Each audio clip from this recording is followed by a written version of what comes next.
A note from the author. When I was a child of 7, I went to live in Switzerland.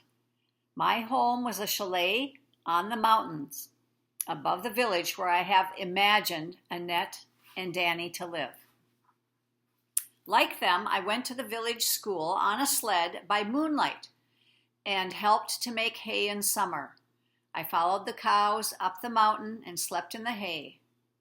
I went to church on Christmas Eve to see the tree covered with oranges and gingerbread bears, and was taken to visit the doctor in the town up the valley. Klaus was my own white kitten, given to me by a farmer, and my baby brothers rode in the milk cart behind the great St. Bernard dog. But all this was over 20 years ago, and I've been back only as a visitor. Switzerland today is probably very different. I expect it would be impossible now for a child to miss school for any length of time, and no doubt the medical service has improved.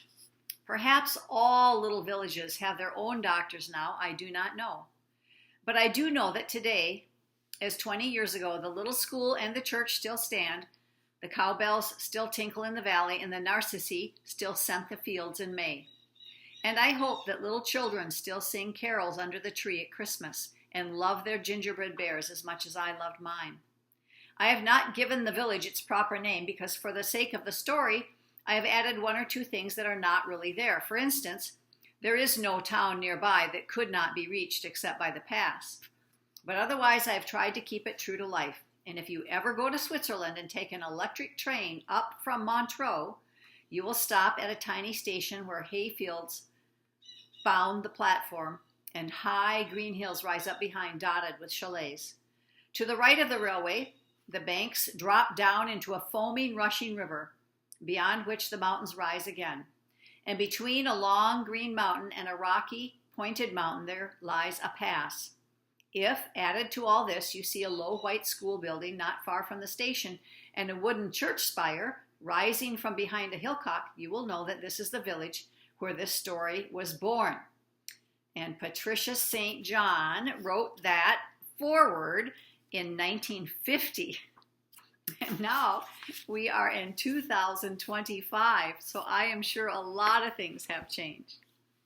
Chapter 1, Christmas Eve.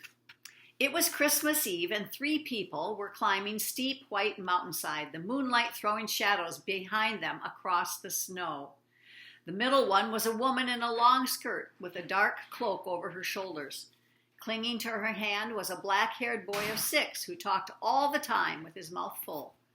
Walking a little way away from them with her eyes turned to the stars was a girl of 7. Her hands were folded across her chest, and close to her heart she carried a golden gingerbread bear with eyes made of white icing. The little boy had also had a gingerbread bear, but he had eaten it all, except the back legs. He looked at the girl spitefully. "Mine was bigger than yours," he said. The girl did not seem upset. "I would not change it," she replied calmly without turning her head. Then she looked down again with eyes full of love at her beautiful bear in her arms. How solid he looked, how delicious he smelled, and how brightly he gleamed in the starlight. She would never eat him, ever. 80 little village children had been given gingerbread bears, but hers had surely been by far the most beautiful. Yes, she would keep him forever in memory of tonight, and whenever she looked at him, she would remember Christmas Eve. The frosty blue sky, the warm glow of the lighted church, the tree decorated with silver stars, the carols, the crib, and the sweet, sad story of Christmas. It made her want to cry when she thought about the inn where there was no room. She would have opened her door wide and welcomed Mary and Joseph in. Lucien, the boy, was annoyed by her silence. "I have nearly finished mine," he remarked, scowling. "Let me taste yours." "Annette, you have not even started yours." But Annette shook her head and held her little boy bear close. "I am never going to eat him," she replied. "I'm going to keep him forever and ever." They had come to where the crumbly white path divided. A few hundred yards along the right fork stood a group of chalets with lights shining in their windows and dark barns standing behind them. Annette was nearly home. Madame Morel hesitated. "Are you all right to run home alone, Annette?" she asked doubtfully. "Or shall we take you to the door?" "Oh, I would much rather go alone," answered Annette. "And thank you for taking me. Good night, Madame. Good night, Lucien." She turned and ran, in case Madame would change her mind and insist on seeing her to the door. She so badly wanted to be alone. She wanted to get away from Lucien's chatter and enjoy the silence of the night. How could she think and look at the stars when she was having to make polite replies to Madame Morel and Lucien? She had never been out alone at night before, and even this was sort of accident. She was supposed to have gone to the church on the sleigh with her parents, but they had all been thinking about it and planning it for weeks. But that morning, her mother had been taken ill, and her father had gone off the midday train to fetch the doctor from the town up the valley. The doctor had arrived about tea time, but he could not cure her in time to get up and go to church, as Annette had hoped he would. So to her great disappointment, she had to go instead with Madame Morel from the chalet up the hill.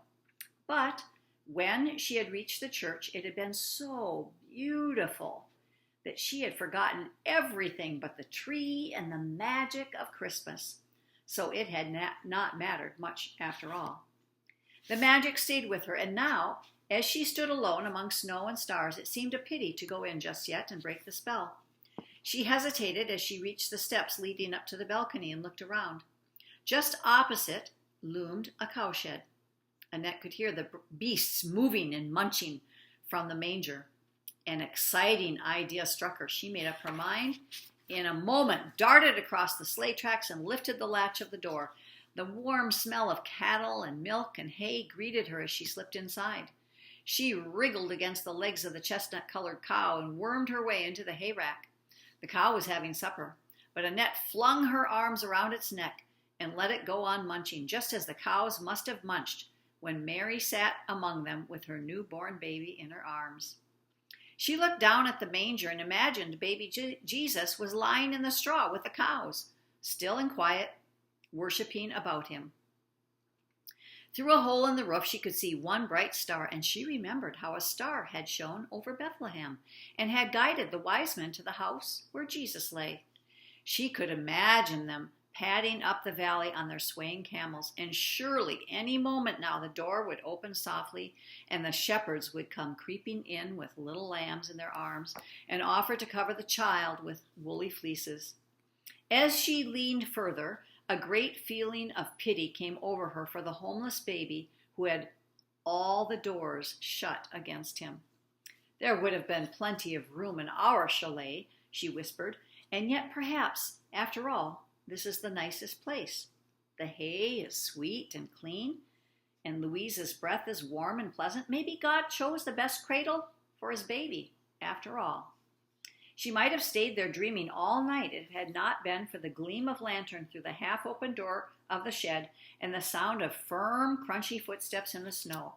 Then she heard her father call in a quick, hurried voice. She slipped down from the rack, dodged Louise's tail, and ran out to meet him with wide-open arms. "I went in to wish the cows a happy Christmas," she said, laughing. "Did you come out to find me?" "Yes, I did," he replied, but he was not laughing. His face was pale and serious in the moonlight, and he took her hand and almost dragged her up the steps. "You should have come in at once with your mother so ill. She's been asking for you for half an hour." Annette suddenly felt very sorry, for somehow the Christmas tree had made her forget about everything else, and all the time her mother, whom she loved so much, was lying ill and wanting her. She had thought the doctor would have made her better. She took her hand out from her father's and ran up the wooden stairs and into her mother's bedroom. Neither the doctor nor the village nurse saw her until she had crept up to the bed, for she was a small, slim child who moved almost silently. But her mother saw her and half held out her arms. Annette, without a word, ran into them and hid her face on her mother's shoulder. She began to cry softly, for her mother's face was almost as white as the pillow, and it frightened her. Besides, she felt sorry for having been away so long. "Annette," whispered her mother, "Stop crying. I have a present for you." Annette stopped at once. A present? Of course. It was Christmas. She had forgotten. Her mother always gave her a present, but usually she had it on New Year's Day. Wherever could it be? She looked around expectantly. Her mother turned to the nurse. "Give it to her," she whispered. The nurse pulled back the blanket and lifted out a bundle wrapped in a white shawl. She came around to Annette and held it out to her. "Your little brother," the nurse explained. "Let us go down by the fire, and you shall rock his cradle. We must leave your mother to sleep. Kiss her good night." "Your little brother," echoed her mother's weak voice. "He is yours, Annette. Bring him up and love him, and look after him for me. I give him to you." Her voice trailed away. She closed her eyes. Annette, too dazed to speak, allowed herself to be led downstairs by the nurse. She sat down on a stool by the stove to rock the wooden cradle where her Christmas present lay covered in shawls and blankets. She sat very still for a long time, staring at the bump that was her little brother. The house was very still, and the Christmas star shone in through the windows as it had shone on that other Christmas baby in the stable at Bethlehem, with Mary sitting watching God's little son, just as she was sitting by the stove watching her little brother. She put out her gentle fingers and touched the top of his downy head, which was all she could see of him. Then, with a tired sigh, she leaned her head against the cradle and let her imagination go where it would. Stars, shepherds, little new babies, shut doors, wise men, and gingerbread bears. They all became muddled up in her mind, and she slid gradually to the floor. It was here that her father found her an hour later, lying as peacefully asleep as her new baby brother. Her bright head rested on the cradle rocker. "Poor little motherless creatures," he said, as he stooped to pick her up. "How shall I ever bring them up without her?" For Annette's mother had gone to spend Christmas in heaven.